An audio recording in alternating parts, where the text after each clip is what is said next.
Assalamualaikum warahmatullahi wabarakatuh. Alhamdulillah wassalatu wassalamu ala Rasulillah wa ala alihi wa man walah. Asyhadu an la ilaha illallah wahdahu la syarikalah wa asyhadu anna Muhammadan abduhu wa rasuluh. Allahumma shalli wa sallim ala sayyidina Muhammad wa ala alihi wa sahbihi wasallam, amma ba'd. Sidang penonton yang dimuliakan oleh Allah Subhanahu wa taala, tidak terlambat untuk saya mengucapkan selamat Hari Raya Idul Fitri minal aizin wal faizin, taqabbalallahu minna wa minkum wa kullu am wa antum bi khair insyaallah. Dunia digemparkan dengan serangan yang dilakukan oleh Israel terhadap saudara kita yang berada di Baitul Maqdis ketika mana mereka sedang menunaikan sembahyang di 10 terakhir bulan Ramadan. Untuk makluman tuan-tuan sekalian, ini bukan kali pertama serangan yang dilakukan oleh bangsa Israel terhadap umat Islam yang ada di Palestin. Telah berkali-kali berlaku. Dan seolah-olah dunia melihat bahawa Israel merupakan kuasa besar yang tidak boleh dilawan oleh mana-mana pihak. Untuk makluman tuan-tuan sekalian, sepanjang lipatan sejarah bangsa Israel telah berkali-kali dikoyakkan oleh bangsa yang lain. Saya akan bentangkan kepada tuan-tuan sekalian sejarah bangsa Israel hinggalah tertegaknya kerajaan haram Israel di bumi Palestin pada tahun 1947. Apabila kita bicarakan tentang Israel, tiga perkataan ini tidak akan lari untuk terus kita bicarakan: Israel, Yahudi, dan juga Hebrew. Dan sejarah bangsa Israel biasanya akan dirujuk kembali kepada sejarah Nabi Ibrahim AS. Nabi Ibrahim memulakan dakwahannya di Iraq ketika mana Nabi Ibrahim dibakar dalam api oleh Namrud. Ketika itu baginda berdakwah di Iraq. Kemudian Allah memerintahkan Nabi Ibrahim untuk berhijrah ke Palestin. Ketika Nabi Ibrahim berada di Palestin, inilah berlakunya covenant, perjanjian. Dalam Bible disebutkan covenant, dalam Al-Quran disebutkan mithaq, perjanjian di antara Nabi Ibrahim dan Allah SWT, di mana Allah SWT memerintahkan Nabi Ibrahim dan anak keturunannya untuk tunduk dan patuh pada perintah Allah SWT dan syarat yang diberikan.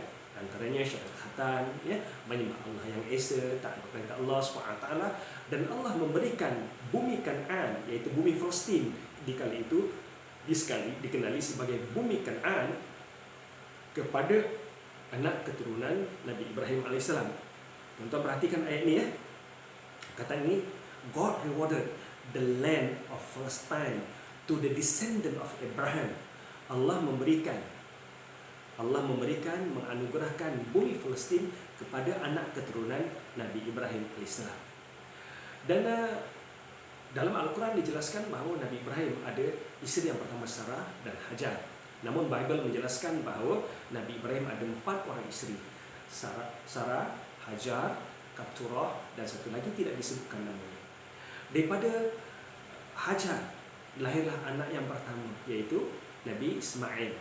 Kemudian daripada isteri yang pertama Sarah lahirlah anak yang kedua, Nabi Ishak. Jarak di antara Nabi Ishak dan Nabi Ismail lebih kurang 14 tahun. 14 tahun. Baik, perhatikan di sini. Daripada keturunan Nabi Ibrahim, jalur Ishak, Nabi Ishak, lahirlah Nabi Yaqub. Sebelum ini mereka dikenali sebagai Hebrew. Apabila zaman Nabi Yaqub dipanggil Israel. Israel bermaksud pembantu Tuhan.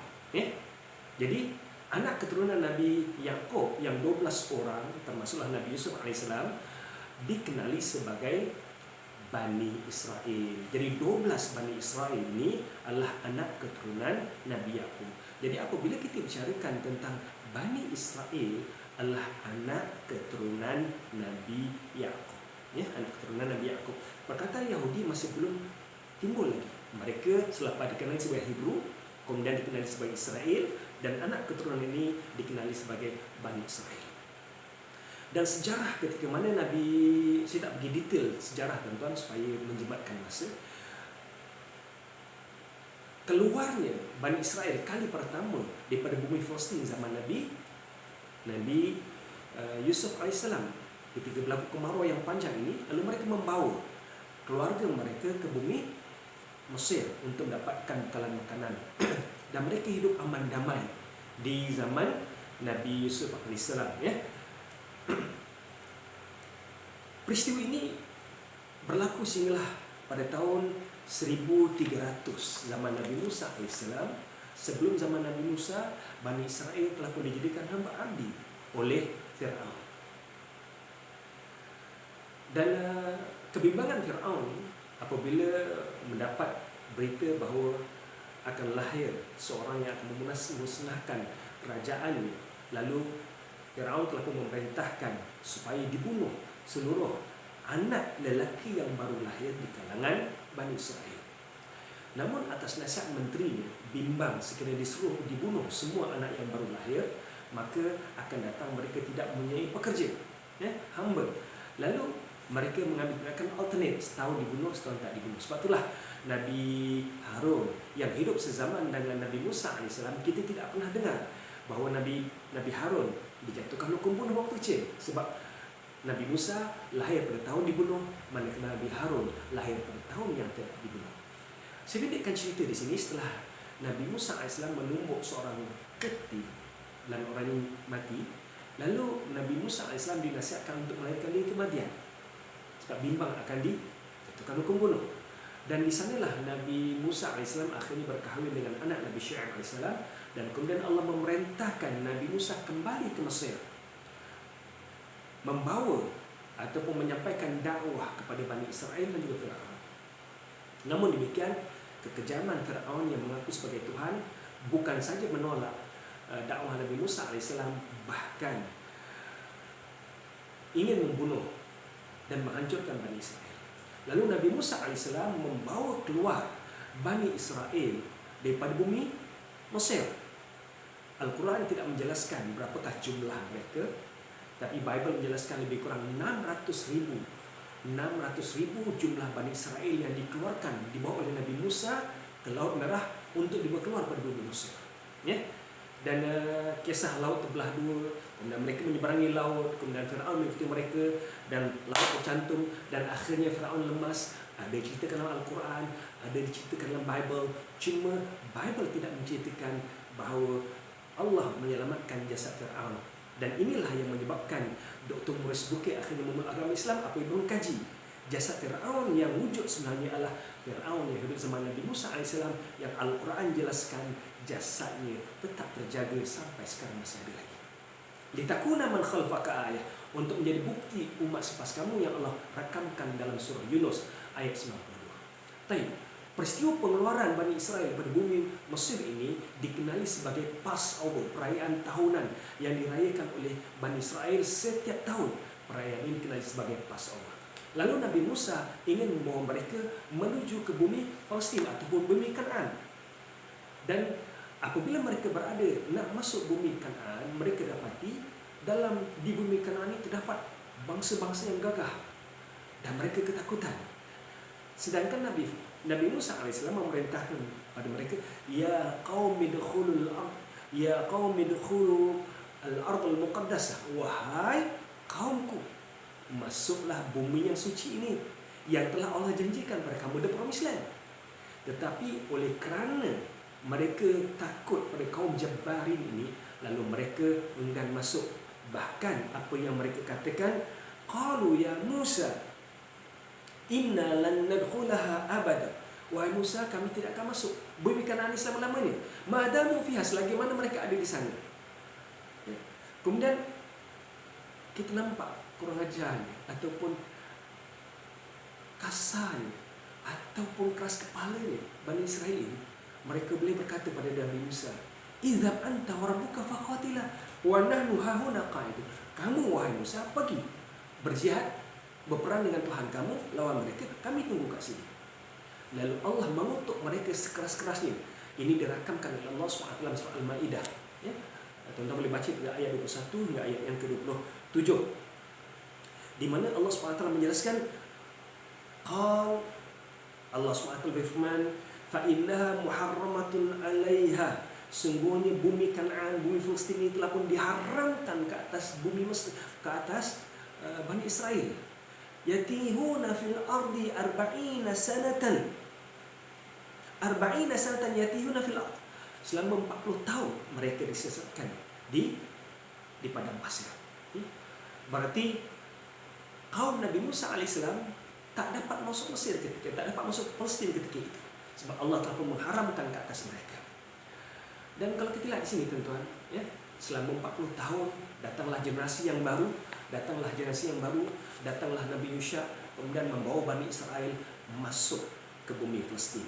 Ya, sampailah zaman Nabi Daud, ya, zaman Nabi Daud, Nabi Sulaiman, ya, Nabi Daud lebih kurang pada tahun 1028 sebelum Masih lagi menjadi raja.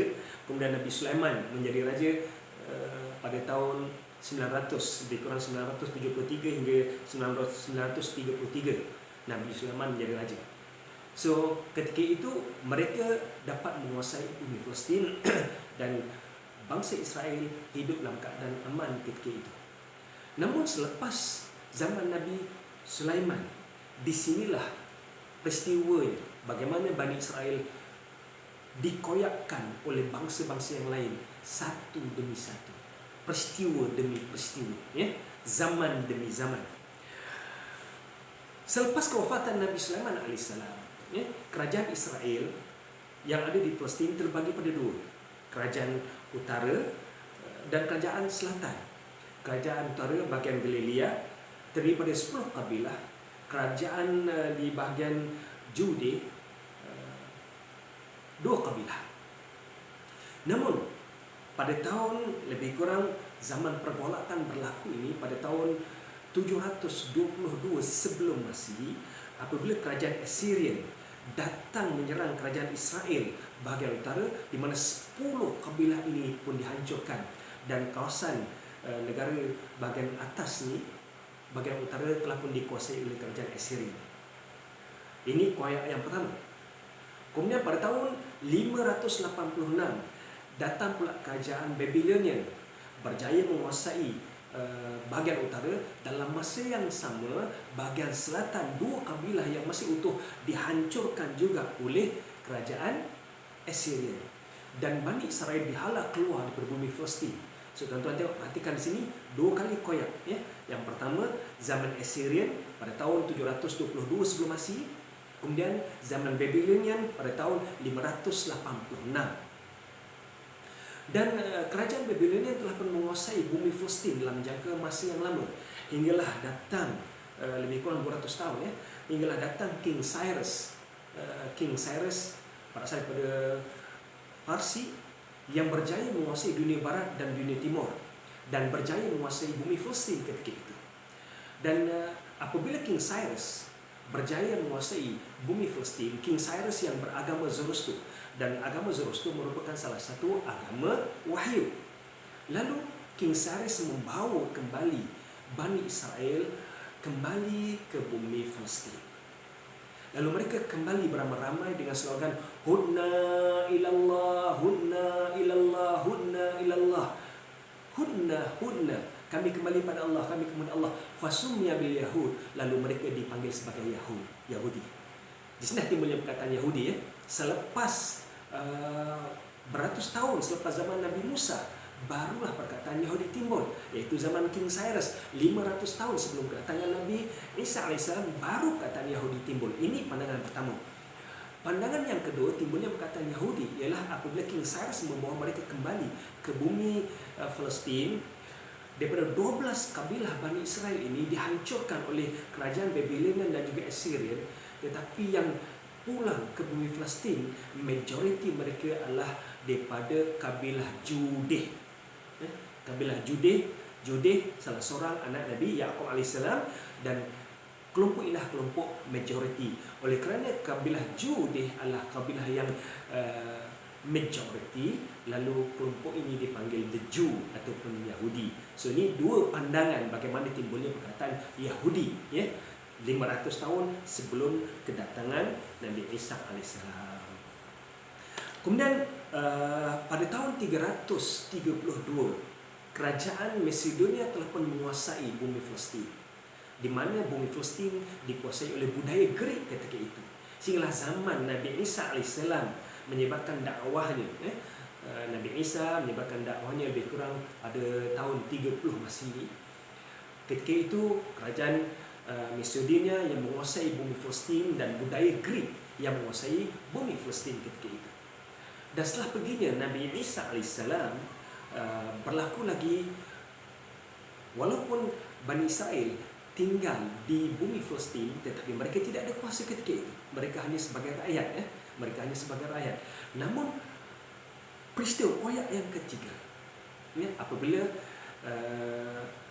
kerajaan Rom pada tahun 70 Masehi, tadi saya jelaskan 2000 sebelum Masehi, sekarang ini kerajaan Rom 70 Masehi yang datang menghancurkan, menguasai bumi Palestin, dan bangsa Israel telah pun dikeluarkan daripada bumi Palestin. Inilah yang dinamakan diaspora ataupun mereka hidup dalam buangan. Ini peristiwa koyak mereka yang ketiga. Peristiwa koyak mereka yang ketiga, mereka hidup dalam buangan, mereka tidak ada negara.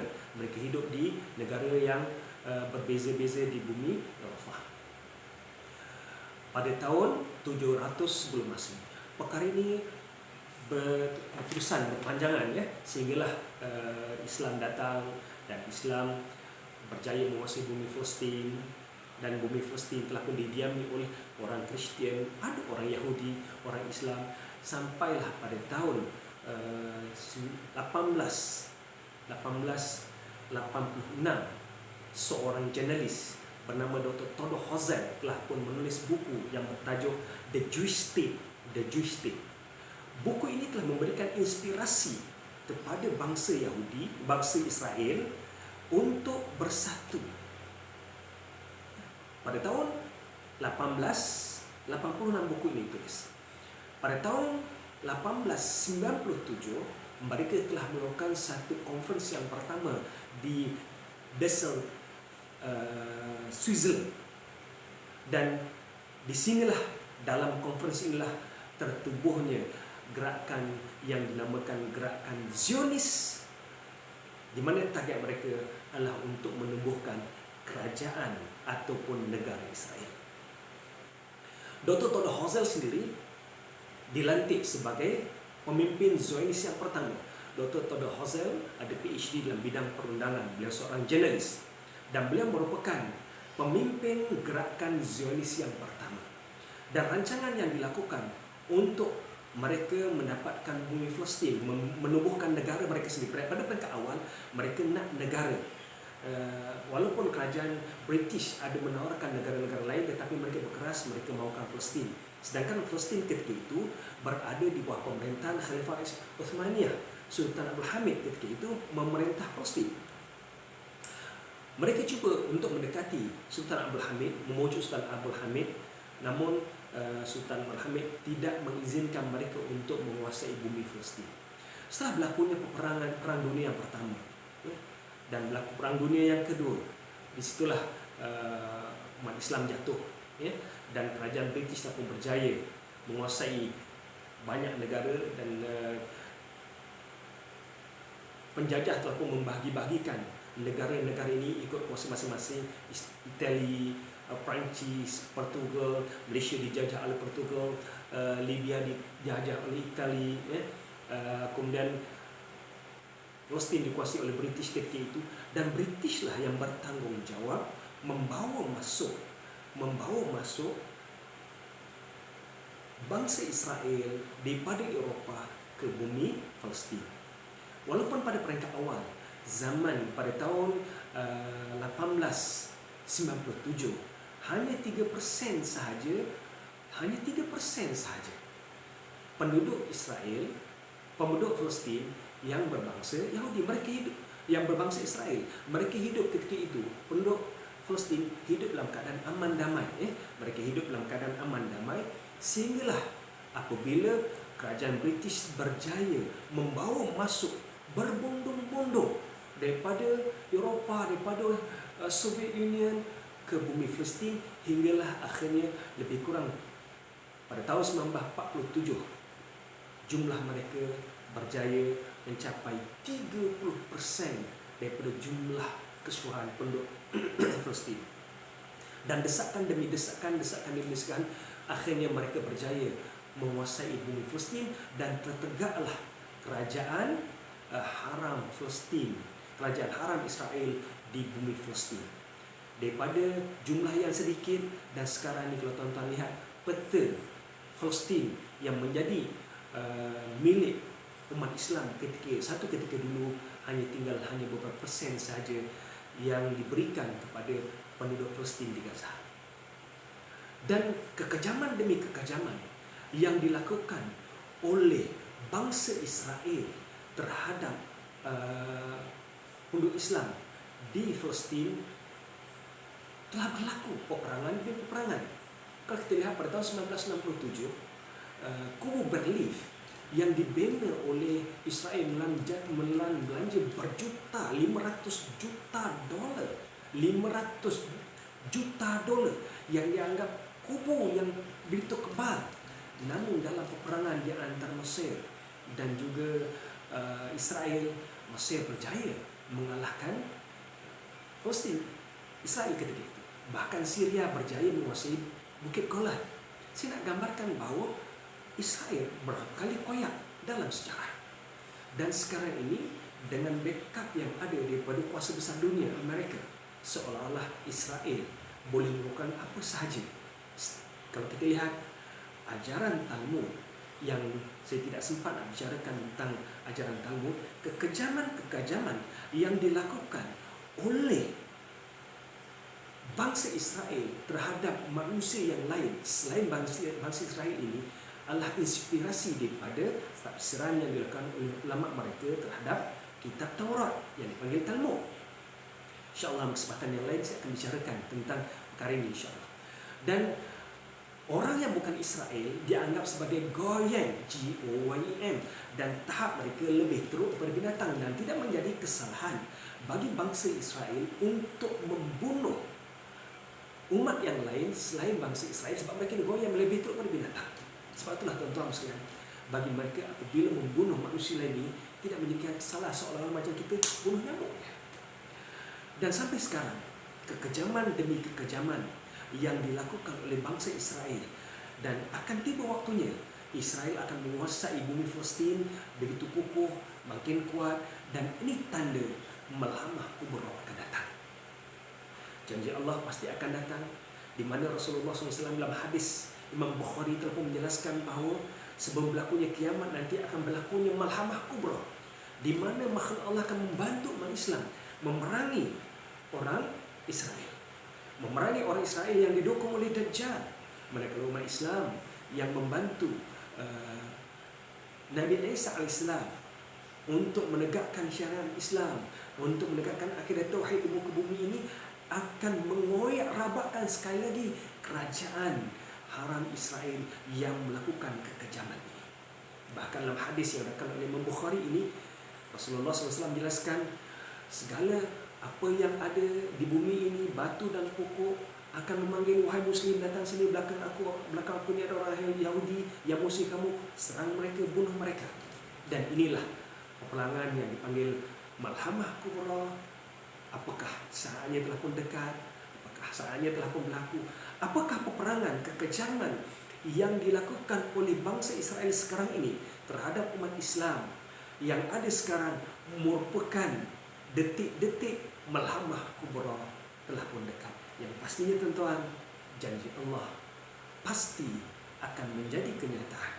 Semoga Allah memberikan pertolongan kepada sahabat kita di bumi Palestin, di bumi Gaza. Semoga Allah memberikan kemenangan kepada mereka insya-Allah. Amin amin ya rabbal alamin. Assalamualaikum warahmatullahi wabarakatuh.